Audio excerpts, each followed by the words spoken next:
నాన్న, నీరసంగా ఉందా? అలా ఉన్నారేంటి? డాక్టర్ని ఏమైనా పిలిపించినా? నీరసంగా ఉంది అంటే ఆలోచనల వల్లే కాని అనారోగ్యం వల్ల కాదు. సమస్యకు పరిష్కారం దొరికితే నా జబ్బే కాదు, అందరి జీవితాలు నయమైనట్టే. ఏమైంది నాన్న? ఎందుకలా మాట్లాడుతున్నారు? జగన్నాథం రెండో కూతురు ఇక్కడే ఉంది.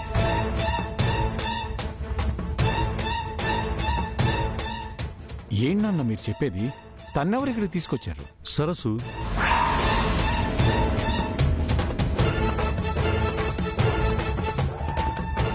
తీసుకొచ్చిన దాన్ని అవుట్ హౌస్లో ఉంచాల్సిన కర్మ ఏంటి నాన్న? మనందరం ఇక్కడే ఉన్నాం కదా. వాగ్దేవి సరస్సుని శత్రువుగా అనుకుంటోంది గాని అమాయకురాలైన చిన్నికి శిక్ష ఎందుకు? నేను ఇప్పుడే వెళ్ళి తీసుకొస్తానన్న. అరుణ్, ఆవేశపడకు. వాగ్దేవికి సరస్సు ఎవరో తెలిస్తే తన కాపురం కూలిపోతుంది. ఇంట్లో పరిస్థితులు మారి అందరికీ ప్రశాంతత దూరమవుతుంది. సరస్సు క్షేమం కోసమైనా మనం కొంతకాలం మౌనంగా ఉండాలి. వాగ్దేవి ఎక్కడా? ఏదో ఆఫీస్ పని గురించి రాహుల్ వాళ్లతో మాట్లాడుతోంది.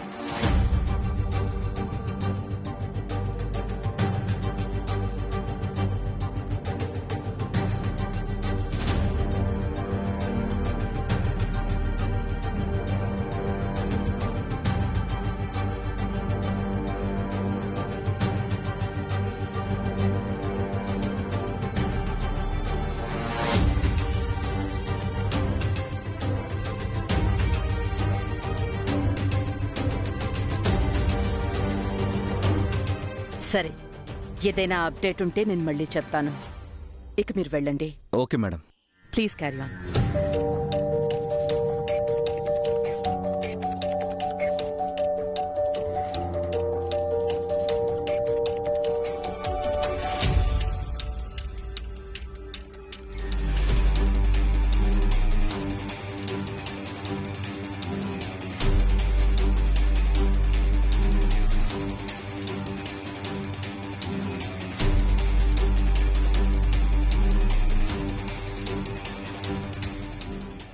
సరసు, ఏంటిది? తన లోపలికి ఎందుకు తీసుకొస్తున్నావు? బాబు, చిన్ని ఎవరికి కనిపించకూడదని అక్కడ డబ్బాలో దాక్కుంది. ఊపిరాడక చాలా ఇబ్బంది పడింది. అందుకే తనని ఒంటరిగా ఉంచకూడదని నిర్ణయం తీసుకున్నాను బాబు.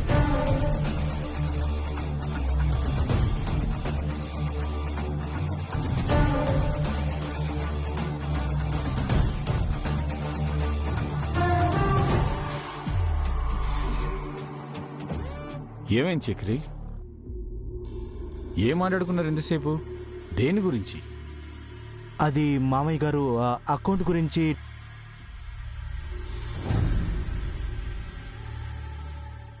సరసు, అలా అని మన ఇంట్లో ఉంచలేం కదా. సరసు, మేడం పైనే ఉన్నారు సరసు. సరసు, మేడం చూస్తే మేడంకి అనుమానం వస్తుంది సరసు. సరసు, నీకేం అర్థం కావట్లేదా సరసు? సరసు, ముందిక్కడి నుంచి వెళ్దాం పద సరసు. లేదు బాబు, అలా ఏం కాదు. ఏ అనుమానం రాకుండా లేకుండా అమ్మగారి ముందు నేనే సరసునని నిజం ఒప్పేసుకుంటాను. నీకు నువ్వు చెప్పేది? నీకేమైనా పిచ్చి పట్టిందా? నేను ఎంత చెప్పినా నువ్వు అర్థం చేసుకోవట్లేదేంటి? అరే, మేడం ఇంట్లోనే ఉన్నారు. మేడం కనుక ఇప్పుడు చిన్నిని చూస్తే మనం ఏ మంచి అయితే జరగాలని కోరుకున్నామో అదంతా కొలాప్స్ అయిపోతుంది.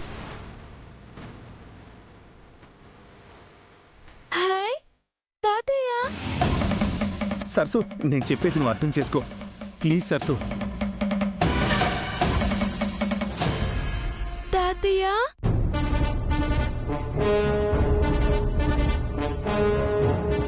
చిన్ని, నువ్వేంటమ్మా ఇక్కడికొచ్చావు?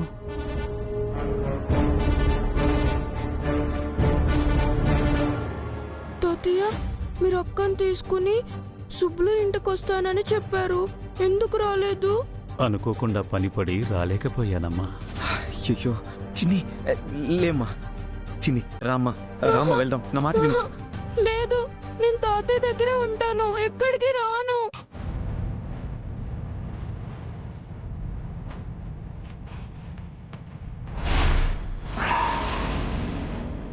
అసలు ఉన్న ఫలంగా చిన్ని ఇక్కడికి ఎలా వచ్చింది? అసలు ఎవరు తీసుకొచ్చారు? సరస్సువే మేడం దగ్గర నిజం ఒప్పుకుందామని చిన్ని లోపలికి తీసుకొచ్చింది. చూడమ్మా, నువ్వు వెళ్ళిరా. వెళ్ళను తాతయ్య, నీతోనే ఉంటాను తాతయ్య. చిన్ని, తాతయ్య వస్తారు చిన్ని, ముందు ఇక్కడి నుంచి వెళ్దాం పద.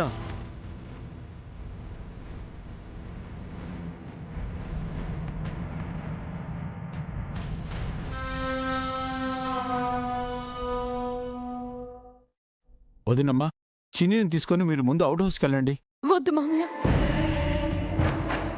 చిన్ని నాతోనే ఉంటుంది. నేను ఇక్కడ ఉండాలా లేదా అన్నది అమ్మగారే నిర్ణయిస్తారు.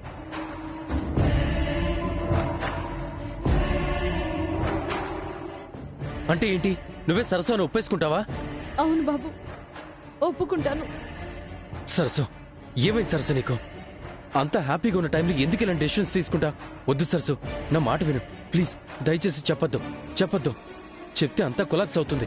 విను సరస్సు ప్లీజ్. వద్దమ్మా. వాగ్దేవి నీ మీద ఎంతో నమ్మకం పెంచుకుంది. నీ మాటకు విలువిస్తుంది. వాగ్దేవికి తెలిస్తే ఊరుకోదు. చిన్నిని ఇంటికి తీసుకొచ్చిన దగ్గర నుంచి నేను కూడా అదే మాట చెప్తున్నాను, కానీ తనకేం అర్థం కావట్లేదు తాతయ్య. అమ్మా సరసు, విషయం తెలిసిన తర్వాత నేను కూడా నీలాగే ఆలోచించాను. కానీ ఆవేశం వల్ల పరిష్కారం అయ్యే సమస్య కాదమ్మా ఇది. కొన్ని రోజులు ఓపిక పట్టు. అది కాదు బాబు గారు, నేను వెళ్ళడం చూడడం ఒక్క నిమిషం ఆలస్యం అయింటే చిన్ని మనకి దక్కేది కాదు. అందుకే తను ఒంటరిగా ఉంటే నేను ప్రశాంతంగా ఉండలేను. అందుకే ఈ నిర్ణయం తీసుకున్నాను. అయ్యో సరసు, మళ్ళీ అలాంటి ప్రాబ్లం రాకుండా మనం అందరం చూసుకుందాం. తను ఇక్కడుంటే చాలా రిస్క్. మేడం కూడా వచ్చేసేలా ఉన్నారు. మా అందరం మాట విను సరసు ప్లీజ్. అసాధ్యాన్ని సుసాధ్యం చేస్తున్నావు. ఏమో, ఎవరికి తెలుసు? వాగ్దేవికి కొన్ని రోజుల తర్వాత సరస్సు మీద కోపం తగ్గొచ్చు. నువ్వే సరస్సు అని తెలిసినా తన మనసు మార్చుకోవచ్చేమో. అంతవరకు కొంచెం ఓపిక పట్టమ్మా. ఇలాంటివన్నీ చెయ్యొద్దు. వద్దమ్మా, మనం ఎన్ని చెప్పినా తనకు అర్థం కాదు. ఓకే, ష్యూర్ అండి. Yeah of course. నేను చెప్తాను. నేనున్నానుగా, నేను చూసుకుంటాను. Thank you so much. Okay.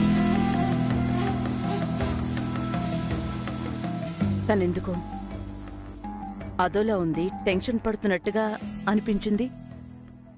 ఏమైంది?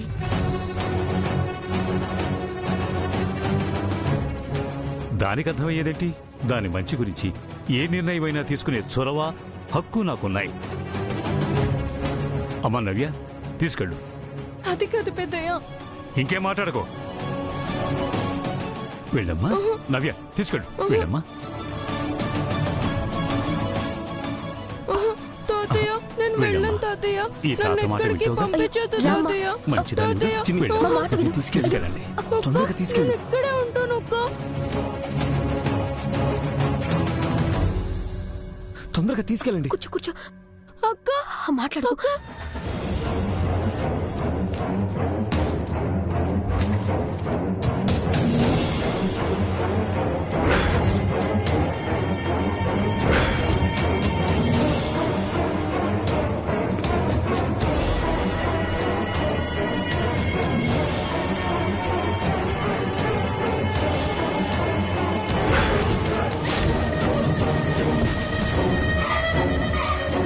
దేవుడా, ఏదో ఒక విధంగా ఈ గండం నుంచి గట్టెక్కించు ప్లీజ్.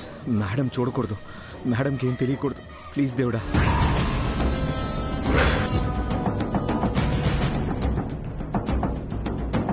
దేవుడా, ఈరోజు ఈ గండం తప్పేలా చూడు తండ్రి. నా మనవరాలు వాగ్దేవికి దొరకకూడదు.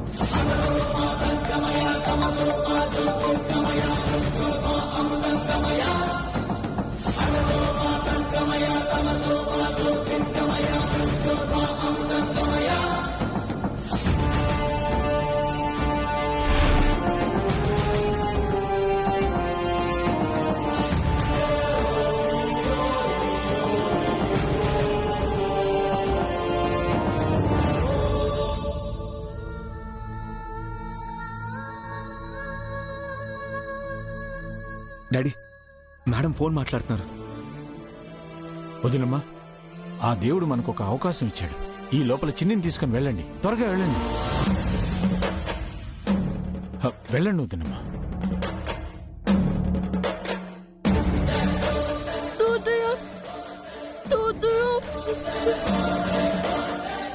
నేను ఎక్కడికి వెళ్ళను తాతయ్య.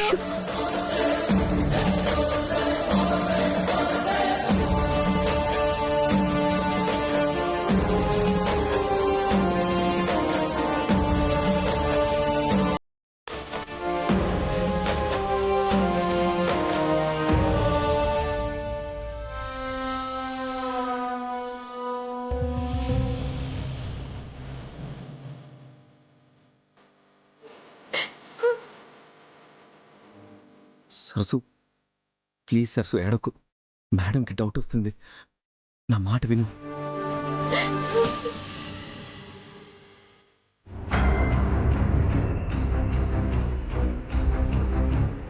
ఏంటి అందరూ ఒక దగ్గరే చేరి ఏదో మాట్లాడుకుంటున్నారు? అదేంటో కనిపెట్టాలి. ఎస్,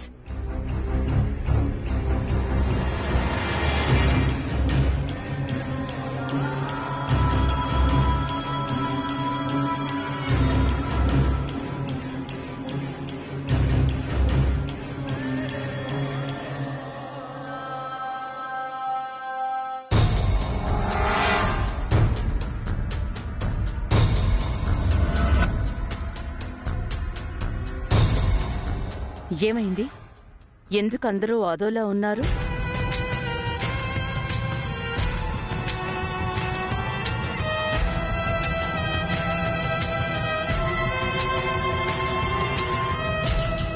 వాణి, ఎందుకు ఏడుస్తున్నావు? ఎవరైనా ఏమైనా అన్నారా? లేక ఏదైనా ప్రాబ్లమా? చెప్పు. లేదమ్మా, ఏం లేదు. మరెందుకు ఆ కన్నీళ్ళు? ఏం లేదు, ఆ అమ్మాయికి వాళ్ళ అమ్మ గుర్తుకొచ్చింది. మేమంతా సముదాయిస్తున్నా తను ఊరుకోవట్లేదు, అంతే. అంటే ఇక్కడ ఏదో పెద్ద ఇష్యూ జరిగిందన్నమాట. అందుకే ఇంత ఓవరాక్షన్ చేస్తూ ఏడుస్తోంది. అవునా? పోనీ మీ ఇంటికి ఏమైనా వెళ్ళొస్తావా? లేదంటే మీ అమ్మగారికి ఫోన్ చేసి ఇక్కడికి రమ్మని చెప్తావా? చెప్పమ్మా. అయ్యో వద్దమ్మా, వద్దు వద్దు. నేను ఇంకెప్పుడు ఏడవనమ్మా. ఏంటి రాహుల్ ఇది? ఒక ఆడపిల్లకి మెట్టినింట్లో పుట్టిల్లు గుర్తుకొచ్చింది అంటే భర్త ప్రేమ తగ్గింది అని అర్థం. మన ఇంటికొచ్చి మన కోసం ఏదైనా చేయడానికి సిద్ధపడే ఈ అమ్మాయిని ఇలాగేనా చూసుకునేది? అమ్మగారు, రాహుల్ బాబు నన్ను చాలా ప్రేమగా చూసుకుంటున్నారు. ఆయన తప్పేమీ లేదమ్మా. ఈరోజు ఎందుకో నాకే ఏదోలా అనిపించి. ఇంకెప్పుడు అలా అనిపించకూడదు. మేమంతా ఉన్నాం కదా. నువ్వు ఈ ఇంటి కోడలివి, మా అందరి మనిషివి, సరేనా? ఇంకెప్పుడు నీ కళ్ళల్లో నేను కన్నీళ్లు చూడకూడదు, ఓకే?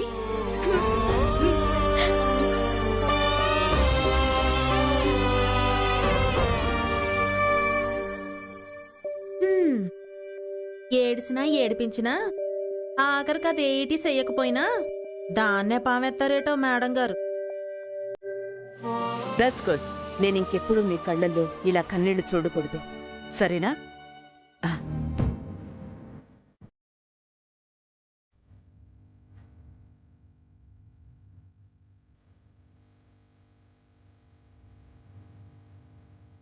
మీరిద్దరూ ఇంతసేపు ఇక్కడే ఉన్నారు కదా, మళ్ళీ ఎక్కడి నుంచి వస్తున్నారు?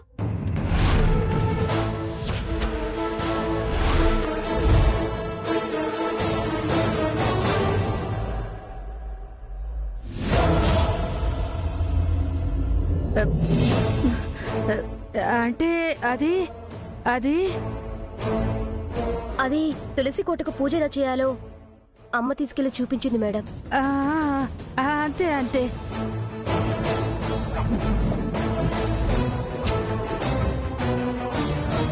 ఓ అవును వాగ్దేవి, కొత్తగా పెళ్ళైంది కదా, ఇలాంటివి నేర్చుకుంటే మంచిదని.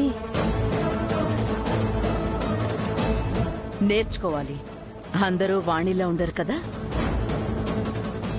ప్రీతి, మినిస్టర్ గారు ఇప్పుడే కాల్ చేశారు. నేను నీతో కొంచెం మాట్లాడాలి. కమ్.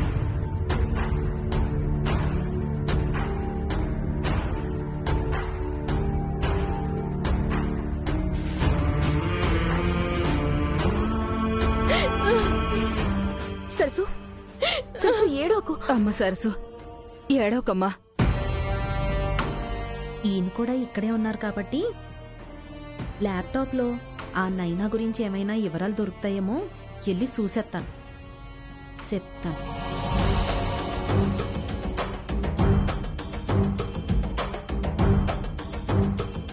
రాహుల్, తన సంగతి చూడు. చిన్నీకేం కాదు. అవునమ్మా, మేమందరం మేమందరం ఉన్నాం ఉన్నాం కదా.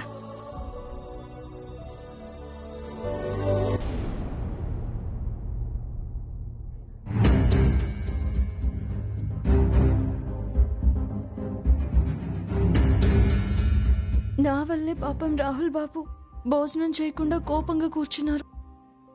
నేను అనవసరంగా ఆవేశపడి బాబుగారితో పాటు అందరినీ బాధ పెట్టాను. ఏదో విధంగా బతిమాలి అన్నం తినిపించాలి. అప్పుడు నాకు నా పని తేలికవుతుంది.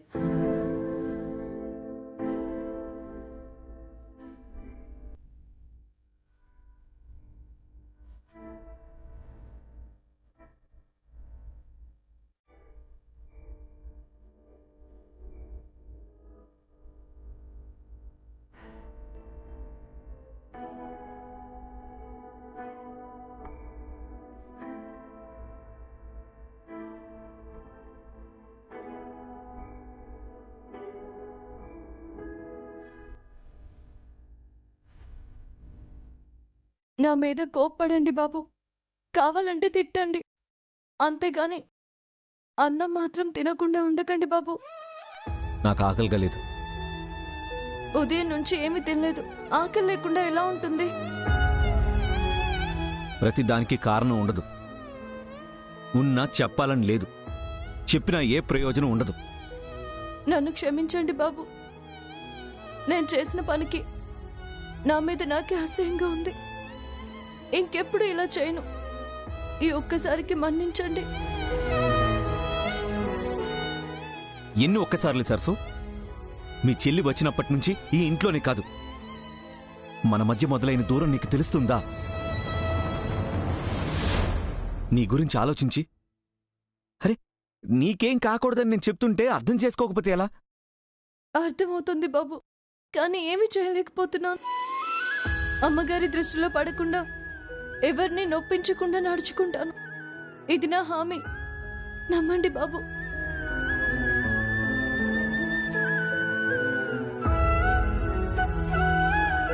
మీకోసమని మీకిష్టమైన కూర చేశాను. 2 ముద్దలు బాబు. తిన్నా చెప్పాను కదా.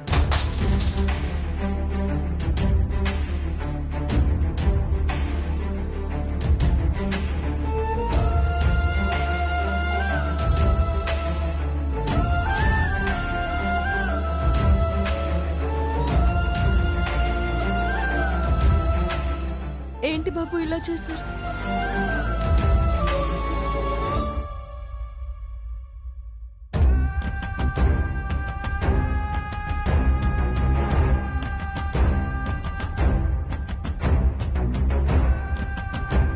అయ్యయ్యో, ఎందుకు ఇలా చేశాను? లేదు లేదు, నేను సీరియస్గా ఉంటేనే సరస్సుకి విషయం అర్థమవుతుంది.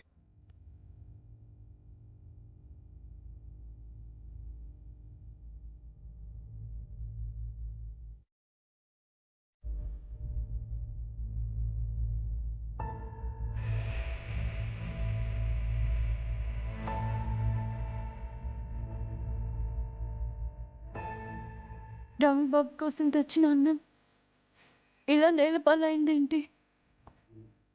రాహుల్ బాబుకి నా మీద ఇంకా కోపం తగ్గినట్టుగా లేదు.